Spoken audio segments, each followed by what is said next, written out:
ಅಡ್ಡ ಮತದಾನದ ವಿಚಾರದಲ್ಲಿ ಧರ್ಮಸ್ಥಳದಲ್ಲಿ ಶಾಸಕಾಂಗ ಪಕ್ಷದ ಸಭೆ ನಡೆಸೋದಕ್ಕೆ ವಿಜಯೇಂದ್ರ ಅವರು ತೀರ್ಮಾನಿಸಿದ್ರು. ಅದಕ್ಕೆ ವಿರೋಧ ವ್ಯಕ್ತವಾಗಿತ್ತು. ವಿರೋಧದ ಬೆನ್ನಿಗೆ ಈ ಪ್ರಯತ್ನದಿಂದ ಹಿಂದಕ್ಕೆ ಸರಿದಿದೆ ಬಿಜೆಪಿ.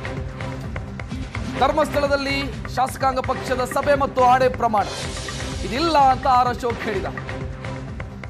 ಈ ನಿರ್ಧಾರವನ್ನ ನಾವು ಕೈ ಬಿಟ್ಟಿದ್ದೀವಿ. ಧರ್ಮಸ್ಥಳವಾಗೇ ಇರಲಿ.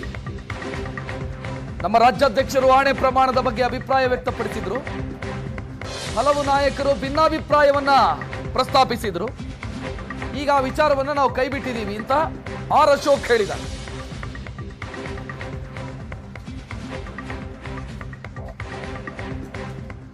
ಕರ್ನಾಟಕದಲ್ಲಾಗಿರುವಂಥ MLC ಎಲೆಕ್ಷನ್ ನಮ್ಮ ಕ್ಯಾಂಡಿಡೇಟು ಇಬ್ಬರು ಗೆದ್ದಿದ್ದಾರೆ.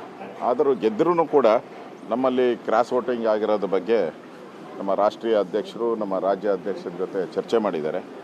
ಸೊ ನಾವು ಅಪಾಯಿಂಟ್ಮೆಂಟ್ ಕೇಳಿದ್ರಿ, ಅದಕ್ಕೋಸ್ಕರ ಇವತ್ತು ಅಪಾಯಿಂಟ್ಮೆಂಟ್ ಕೊಟ್ಟಿದ್ದಾರೆ. ನಾವು ಬಂದಿದ್ದೀರಿ.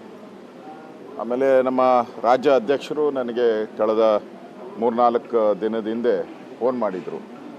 ಯಾರು ಕ್ರಾಸ್ ವೋಟಿಂಗ್ ಮಾಡಿದ್ದಾರೆ ಕೆಲವರ ಅಭಿಪ್ರಾಯ ಇದೆ, ಧರ್ಮಸ್ಥಳದಲ್ಲಿ ಅವರೆಲ್ಲ ಬಂದರೆ ಕಾರ್ಯಕಾರಿ ಸಮಿತಿ ಒಂದು ಸಭೆ ಮಾಡಿ, ಶಾಸಕಾಂಗ ಸಭೆ ಮಾಡಿ ದೇವರ ದರ್ಶನ ಮಾಡೋಣ, ಅಲ್ಲಿ ನೋಡಿ ಅಂತ ಕೇಳಿ ಅಂತ ಹೇಳಿದ್ರು. ನಾನು ಹಲವಾರು ನಮ್ಮ ಹಿರಿಯರ ಜೊತೆ ಎಲ್ಲ ಚರ್ಚೆ ಮಾಡಿದೆ.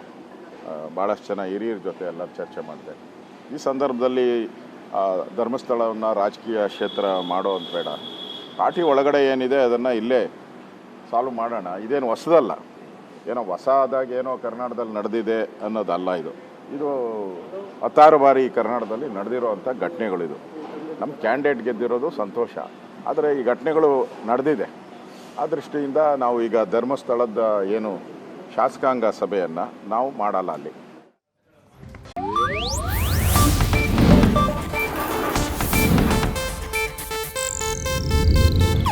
ಇದು ಏಷ್ಯಾನೆಟ್ ನ್ಯೂಸ್ ನೆಟ್ವರ್ಕ್ ಪ್ರಸ್ತುತಿ.